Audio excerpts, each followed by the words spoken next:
She would arrogantly laugh while flexing with the child support check, referring to it as mommy's paycheck. If you like true revenge stories, you found the best place for your vengeful needs. These family revenge stories show that the blood of the covenant isn't always thicker than the water of the womb. We start off with an entitled mom so bad, she ended up in the local newspaper for being a prick, twice. Followed by an entitled mom exploiting her children and ex-husband for child support, to enjoy the fruits of other people's labor. Lastly, a story about a parasitic entitled mom holding control over her daughter, leeching from her benefits and illness. Before we start, give the like button some motherly love, after it being punished so much on this channel already. Let's dive in. Naturally, viewer discretion is advised. These revenge acts might be disturbing to snowflakes. My mother was so terrible, she's been in the local newspaper for being a prick twice. Some might blame this all on the fact she's a drug addict, but even when she wasn't under the influence of drugs, she was a mean and slippery little one.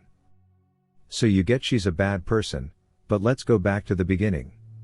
The very beginning of her being evil.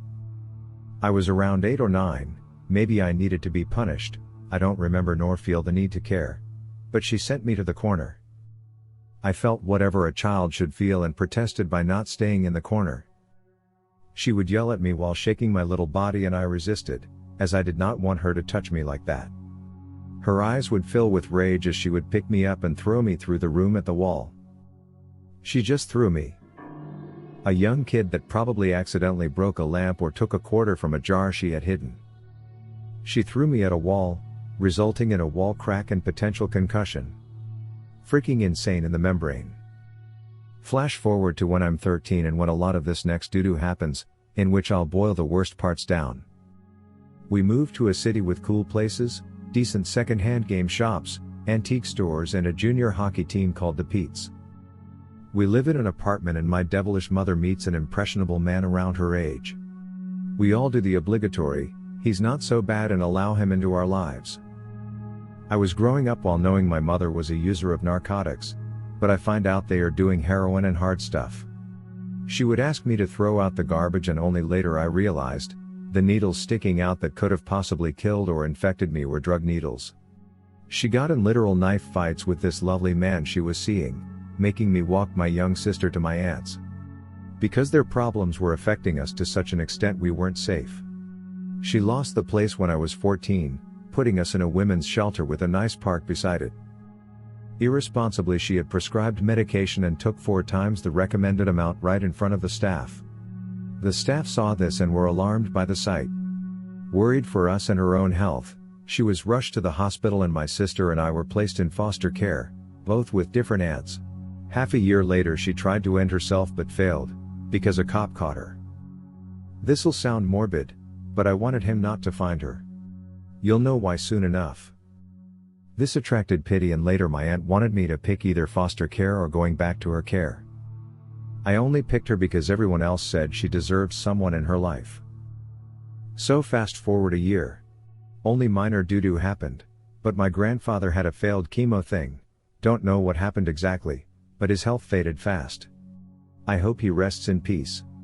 Everyone visited him at my aunt's house for his final days.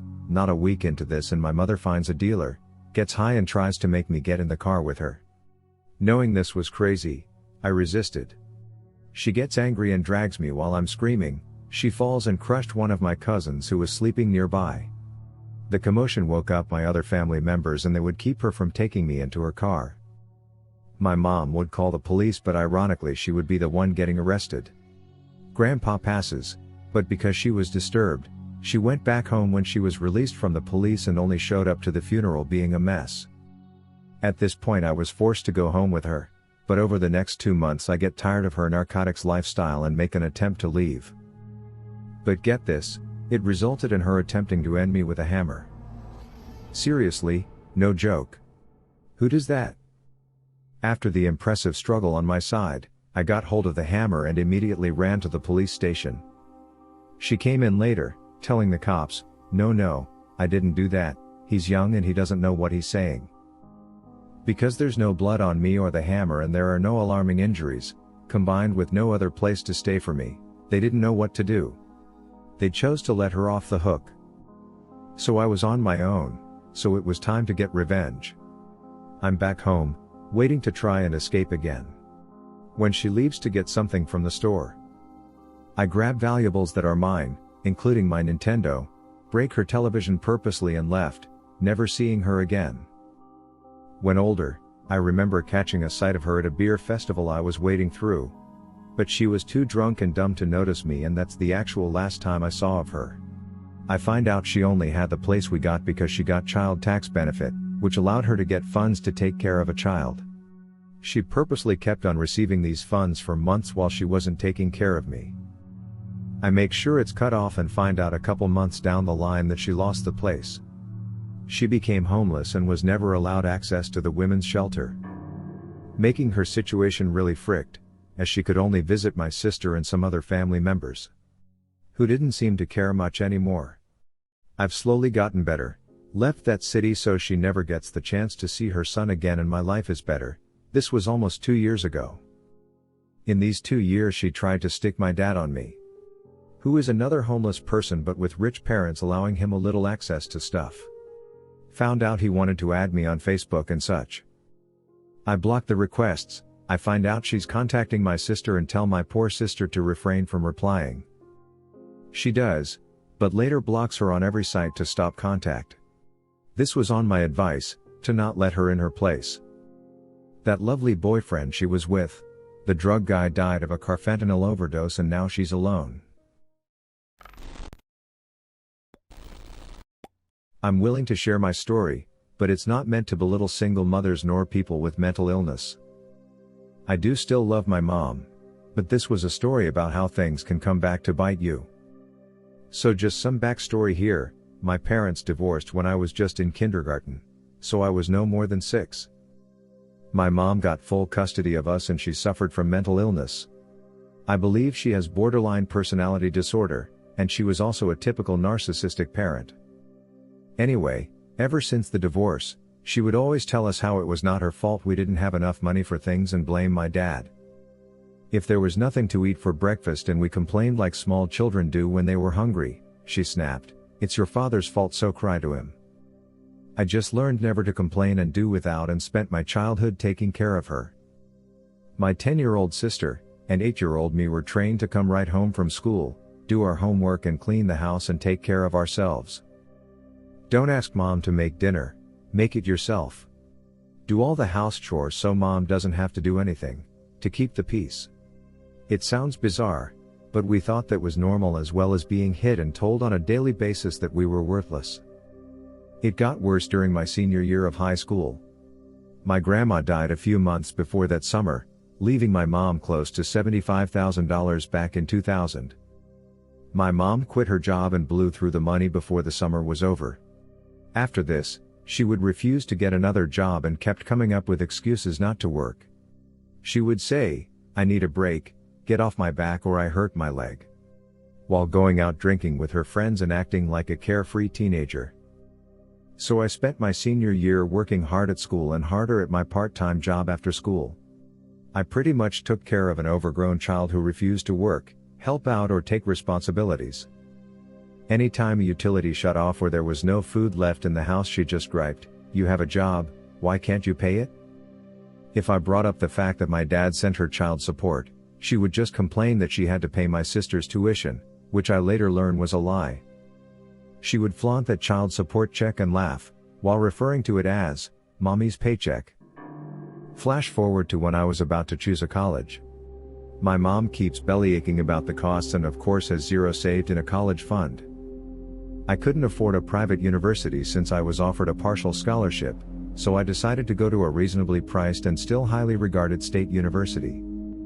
During my freshman year I was pretty much able to swing the cost of tuition and room and board since last year of high school. I filed my taxes and FAFSA as soon as my W-2s came in, so I had a decent amount of grants. During my first year of college, I almost became unable to receive financial aid for my second year of college. Why? My W-2s were mailed to my home address, and my mom, being the caring and supportive mother she was, shredded them and threw them in the trash. I found out because my sister was home that weekend and saw it. My mom denied it happened. When I came home for spring break and pressed her for it, she lied and said her friend had them. Her friend was a CPA. My sister called my mom out on this bluff by calling the friend who said she did not have any of our tax information. She was very concerned and told me and my sister to request duplicate W-2s, have them sent home, and she will have my mom send them over to me. My mom was pissed that we had checked with her friend and called her out on her bluff, but true to her word, her friend did my taxes for me and my FAFSA. I had offered to pay her or at least babysit for her, but she told me it was okay. I think she knew my mom was mentally unstable and felt sorry for me and my sister. At this point I learned that my mom had not been helping out my sister at all with tuition like she claimed. My sister had mentioned it to my dad, who had called her out and demanded to know where the child support was going to. My mom insisted he wasn't paying her enough cash and that's why she couldn't help us out. During my second year of college, my W-2s were once again sent home and my mom once again accidentally threw them in trash. I had to request duplicate W-2s from my summer job not just once but twice, because she kept throwing them in the trash. I filed my tax return late that year, and as a result my FAFSA was filed late, so I wasn't able to get the full amount I was receiving before. Anytime I complained to her about money or no food in the house, she would reply with, "Complain to your father." Well, the summer before my third year I was burned out on my mom's BS. I was working full-time for the summer and saving as much as I could. During this she was refusing to help me out at all while I brought home food and such. She was pissed that instead of paying her phone bill, so she could make long-distance calls to her online friends and spend all day in chat rooms, this was back when we had dial-up. I had the audacity to spend my hard-earned money on a cell phone and pay that bill myself. She told everyone I should just drop out, because I wasn't applying myself hard enough. I should add I was in the honors program. She would play martyr with all her friends about, "It's so hard when you have kids in college and they eat you out of house and home and come to you for money." At the end of the summer I had saved $1,000, but the school wouldn't let me move into the dorm unless I paid 50% up front, which I was about $10,000. I didn't know what to do, as all summer the university had told me I was fine, but on move-in day told me I couldn't move into the dorm. I called my dad in a panic and he spoke to someone who agreed to give me 24 hours. I moved in and the next day my dad showed up first thing with coffee and a donut for me and told me not to worry. He said he was going to fix this once and for all. We went from office to office on campus and he co-signed a loan, which he later paid off for me, and then he paid the remainder balance on my tuition for what the loan didn't cover. He then took me out to lunch and told me the truth. My mom never helped my sister with her tuition. My sister had graduated the summer before my junior year of college. My sister later confirmed this, but was not surprised my mom had lied again. My dad had co-signed the loan to help my sister out, which he later paid off for her. My sister was able to get a scholarship and do co-op to pay for her last 2 years. He also advised me that my mom was not so poorly off. As part of the divorce settlement, he had to pay the mortgage and property taxes on our house, and even though my sister was now out on her own, he was still paying her the same amount of child support of about $2,000 a month. Despite the fact that I was living on campus for 75% of the year and my mom was not giving me a dime. This means she could have easily helped me out with school, especially since financial aid kicked in when I was able to get it. I was hurt to think my mom was just living off my child support and constantly making me feel guilty for wanting anything or for not being able to cater to her every whim. She would get pissed that I wouldn't come home on the weekends to help her clean the house that I was not living in. I thought about how bad she made me feel growing up and made me feel worthless when in fact, had it not been for me or my sister, she would have not had a roof over her head after the divorce. He asks me to grant him access to my account so he could prove my mom was not paying for college and that I was paying for it myself. He asked me how I would feel if he took care of college instead of paying my mom child support. Sure sounded good to me. He even told me I could spend my breaks at his house instead of my mom's. I called my mom and told her that my dad had taken care of the issue and she had no remorse. She told me it was my own fault for not planning my finances better and for pissing away my money all summer. I just played it dumb and said she was right, but pointed out I had done what she told me to do and complained to my dad. A month later my mom called me up in rage. My dad had spoken with the court and there was going to be a hearing in their divorce case. My dad had proven that my mom had not been paying for mine nor my sister's tuition for college. It seemed that this was the very reason my dad was obligated to pay child support until I was done with college. Since I was living on campus, it didn't make sense to pay her child support when I was not living at her place most of the year. My dad told the judge he would gladly pay for me to finish college, but he was not going to pay my mom any more child support nor pay the mortgage on the house. If my mom didn't want to take over the mortgage, they could sell the house and I could live with him over my breaks. My mom was freaking out over this and called me selfish. I just reminded her that my tuition must cost a lot more than what she got in child support, since she was never able to help me with costs of school. She just kept laying guilt trips on me about how I was selfish, because she didn't get to go to college right after high school and how she never got to have 4 carefree years of college. I pointed out to her that she had not worked since my grandma died about 3 years ago and that I was working and going to school at that time, while she got to live a carefree life. She pretty much ripped me a new one at that point. She tried to get back at my dad by not paying utilities on the house to make it seem like she needed the money. She then told me that the electric and water were now shut off, so if I wanted to come home for winter break I needed to help her out. By this time she had moved in with her boyfriend at his condo. I just told her that I would miss her, but that I would just go to my dad's for winter break.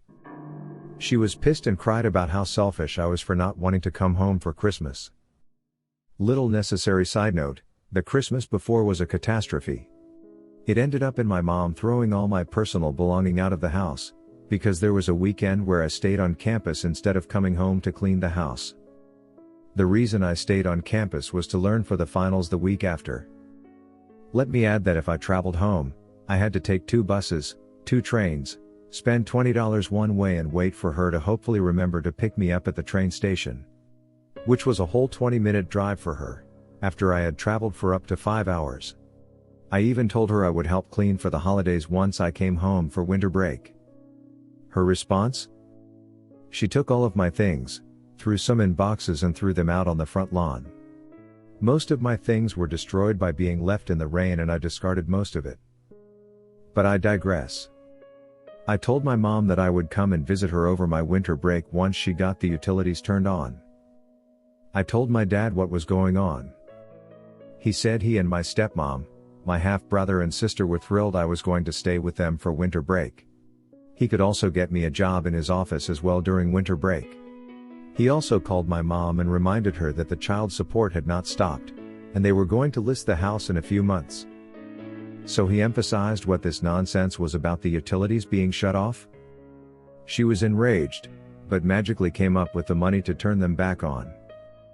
The spring after, my dad officially took over my college tuition in the eyes of the court and even made sure I got my full financial aid since he had picked up W-2s for me.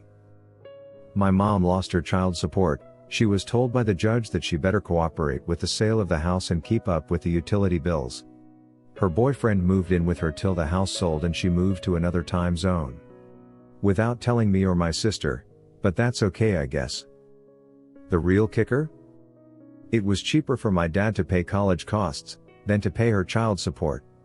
In the end, I grew closer to my dad and stepmom. I still have a relationship with my mom, but she can't be trusted and lets me down a lot. So I don't include her in everything going on in my life. Strap in for the ride folks, because this is going nuclear. I'm in my 20s and as is my significant other that I'll call fiancé. Keep in mind I'm heavily disabled mentally and physically due to certain reasons caused by my biological parents. This will be important for later. I refuse to relive those events, so I won't say what happened to me during the time I lived with them growing up, but I will say my parents are divorced and absolutely hate each other. I have a service dog and she's the best thing that ever happened to me. I'll call her Melly. Due to my physical disabilities and my mental illness, I receive federal aid because I am physically unable to work as a result.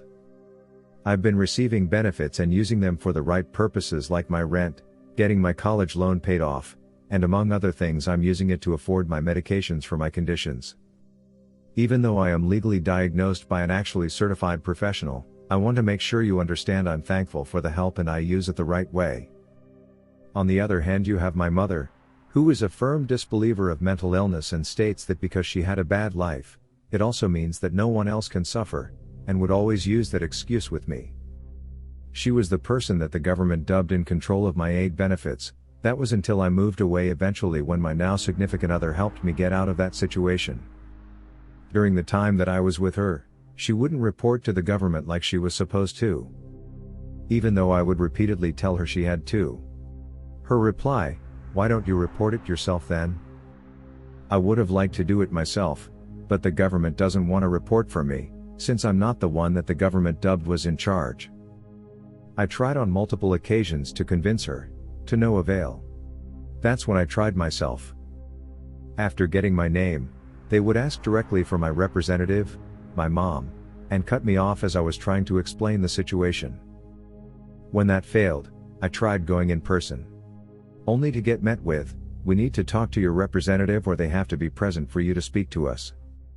This is because my mental illnesses made me physically incapable of distinguishing reality from the psychosis episodes I randomly get, so I could understand from their point of view. This did still kind of sting though. Imagine being told that because you have a mental illness, that you're unable to be a functioning enough adult to speak to someone. I got penalized for lying to the government as a result of her stupid choice. Understand that the years that I lived with my mom, I wasn't told how much aid and benefits I was getting. I knew it was more than she told me, since she and her boyfriend always seemed to get expensive things like jewelry and new phones around the time of my payments.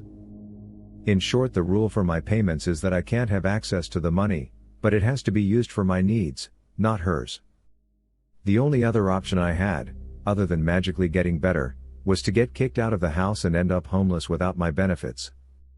But I needed those to treat my conditions though. My mother and her boyfriend would hurt me a lot, steal my meds, etc. My fiancé learned the truth, because he witnessed my mom coming in and forcing my hand inside a burning hot pan while screaming about wanting more money I don't deserve. It took everything in him to maintain his composure. When he saw this, she actually did that to me. He began to monitor everything, and we made plans that I would need to record my conversations with my mother, whenever I was in the same room. One of the ways my mother tried to tie me to her, was to get me in debt with anyone and everyone she could, such as doctor appointments, college, etc., by stealing the cash that I had hidden from her to pay for those things. She was clearly also using my benefits for herself, which is against the law since it's meant for me. So my fiancé, being the amazing man he is, he saved up money from his job and his active duty pay. He got me out of debt while keeping our evidence compiled and ready. Eventually the day of freedom came and I broke my chains. I snapped at my mother, because she tried getting rid of Melly. After about 2 years of saving and biting the bullet, my fiancé paid off my biggest debt, so I was able to move out. He had me move in with him. We then had all the recordings and proof from the past 2 years and turned it all in. Social Security gave me the option to let me change my representative, so I then finally convinced them to switch the rep to being my fiancé instead of her. During this time, he was called to get stationed in a state that was very far away. Fortunately, Social Security approved since he had orders to go. My kind older brother witnessed the situation unfold, explained and told me what happened. Mom tried desperately to keep herself as my representative.